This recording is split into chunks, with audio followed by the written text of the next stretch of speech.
Hello, magandang hapon mga kabakyard. So lahat naman tayo mga kabakyard na nagsisimula pa lang sa pagmamanok. Huwag na lang nating pansinin yung mga sinasabi ng iba na yung mga manok natin ay tinola lines, mestizo, ay totoo naman talaga mga kabakyard. Pero hindi lahat ng nagsisimula sa pagmamanok ay maganda agad yung mga manok nila.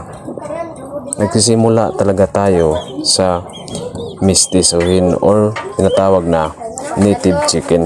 Bastang masasabi ko lang mga kabakyard ay tuloy-tuloy lang tayo sa ating mga pangarap dahil maabot din natin yung ating mga pangarap mga kabakyard.